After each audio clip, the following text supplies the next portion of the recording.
Happens when two dissimilar diseases meet.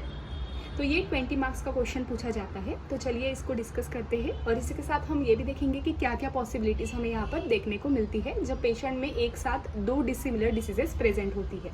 तो जब भी बॉडी में दो डिसिमिलर डिसीजेस प्रेजेंट होती है, दे ईदर सप्रेस, पैलिएट और फॉर्म अ कॉम्प्लेक्स डिसीज। तो वो या तो सप्रेस कर देती है एक दूसरे को, या पैलिएट करेंगी, या दोनों मिलकर ही एक नई डिसीज को फॉर्म करेंगी जो कि कॉम्प्लेक्स रहेगी। The nature's law of cure explains that only similar disease can cure a disease।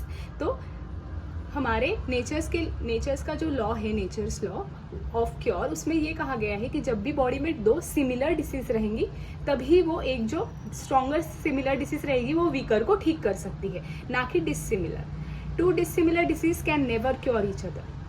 अभी यहाँ पे हम तीन पॉसिबिलिटीज देखेंगे। Possibility number 1, if the older disease is stronger the newer weaker disease is repelled and not allowed to enter inside the organism. Stronger repels the weaker. अब हमने देखा कि पेशेंट की बॉडी में दो डिसीजेस है, लेकिन जो ओल्डर है वो स्ट्रॉन्गर है और जो न्यूअर है या नई वाली डिसीज है वो वीकर है। तो जो पुरानी डिसीज है वो उसको आने ही नहीं देंगी या बॉडी में उसको एंटर ही नहीं होने देगी और रिपेल कर देगी। अब नेक्स्ट पॉसिबिलिटी क्या हो सकती है?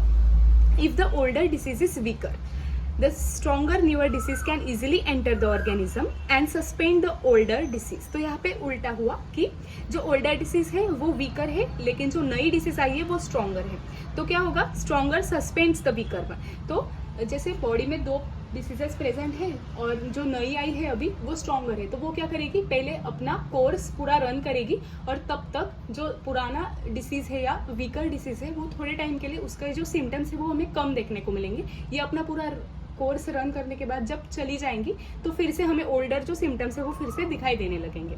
और लास्ट जो पॉसिबिलिटी है, possibility number 3, two diseases of equal strength after a long period the new dissimilar disease joins the older one and forms a complex disease. तो यहाँ पे क्या हो जाएगा? अभी दोनों मिलकर ही एक कॉम्प्लेक्स डिसीज को फॉर्म कर देती है।